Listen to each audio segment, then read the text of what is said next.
Hello everyone! Welcome back to my channel. Ayan, nagbabalik ang inyong lingkod for another reaction video. So, ating re-reactionan guys ay late upload from Pastor E.R. Villagomez. So, ito yung pagpunta nila ng Naga nung bumili sila ng sasakyan or kotse ni Kalingap Edo, no? Guys, ito yung time na ito ay BTS ni Pastor. So, umpisa na natin at syempre, please support and subscribe Kalingap Rob, Kuya Bal Santos Matubang Ated na at sa lahat ng kanilang kasamahang Kalingap Vloggers at syempre ang inyong lingkod guys, huwag na huwag niyong kakalimutan. So, umpisahan na natin guys, mga kasulit baby, solid team Kalingap. Ayan, tignan natin. Arjun, nandito na kayo. Oo. Bakit ang tagal nyo? Anong nangyari? Ay, naku, Pastor. Ano? Madami ang nagdaanan namin. Naligaw kami. Naligaw kayo? Oo, ang gasolina.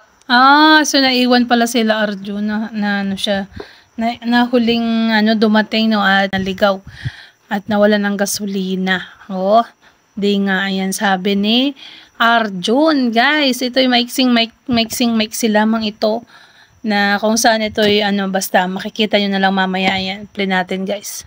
Totoo? Oo. Buto na lang, hawak ako ng Panginoon. Ang bihira na ligaw. Oo. Grabe. Grabe, hanggang ngayon nakangiti ka. Hindi ako nakakapaniwala na meron. Wow, ang galing. Pwede yun.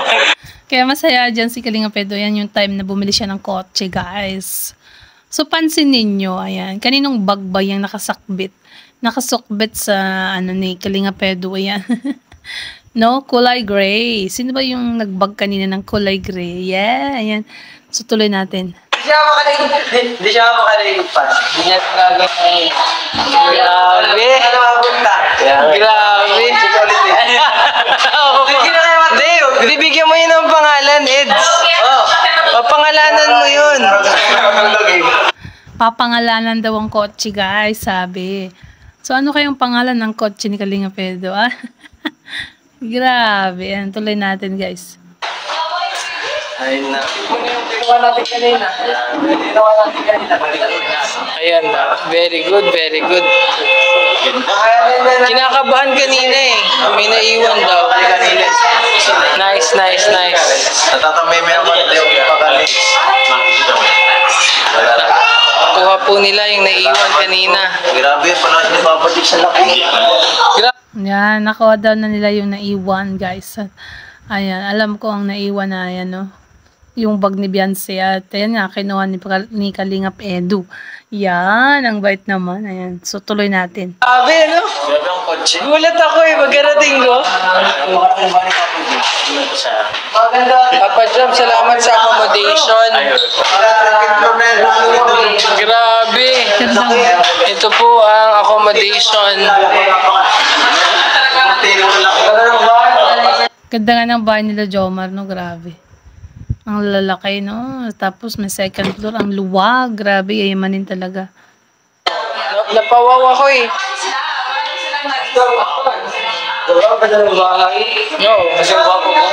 Oo naman. Pero Pastor, sana magkaganda din tayo.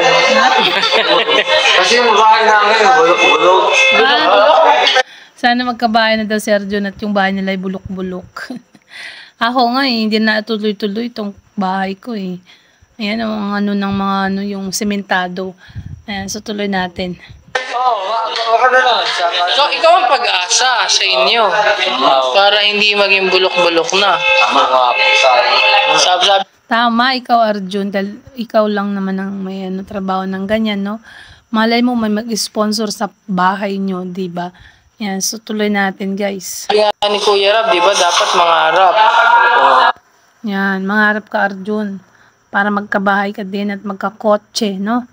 So guys, isang maikli lamang ito. So hanggang dito na lang po ang ating reaction video. At kung bago ka pa lang sa aking channel, click the subscribe button at ang tiny bell.